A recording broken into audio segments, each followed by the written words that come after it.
jaalalti gamaa qaba narraa fagaatiin si malee maalaan qaba bareeda anaa cinaa shakkee qarruun balbala utusi aduu utusi waamuun bula anattiin baay'ee natti cuftee balbala jajabeeffadhu qabii shakkee hidda jaalala wayii.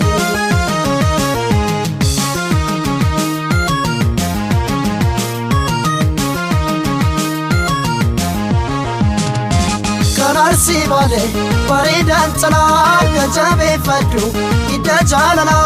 sirraana qabee yaadaaf amala dhiigana boojite si fuudheen gala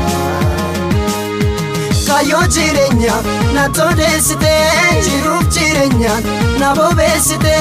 hirribaan qabu na maraachite attamiin ta'u na maraachite yaadakee biyyaa na baase burtukaanato attamiin ta'u wansi dhiise yaataliilato nambohaami maan arjaase burtukaanato nambohaami maan arjaase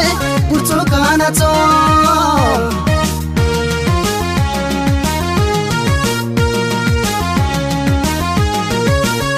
Kootu kaamee bareeda kan tumee jaalalli kee uleen aduukuwee baaddaa bu'een hidda solee muraa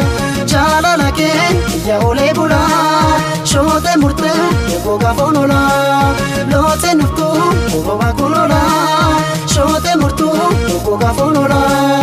lootee nuftuu obobaa kun olaa.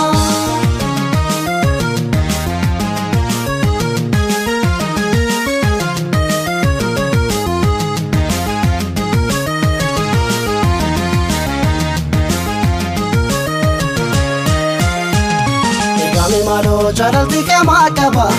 narraa fagaatiin si malee maalaan qaba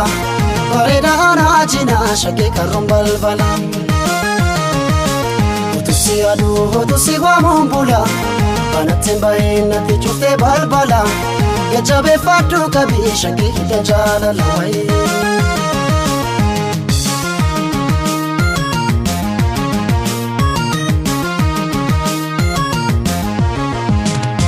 Kanarsi bale bareedaan tanaa jajabeeffadhu hidda jaalala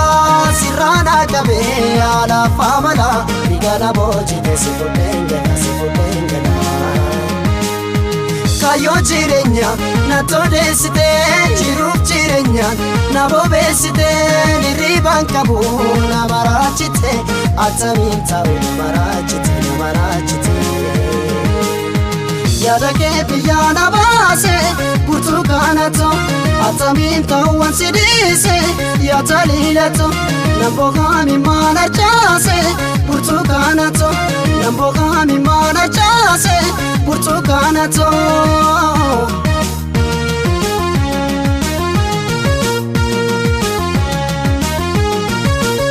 Kootu kaamee bareeda kan tumee jaalalti kee uleen aduukuwee baaddaa bu'een hidda solee muraa jaalala kee iyya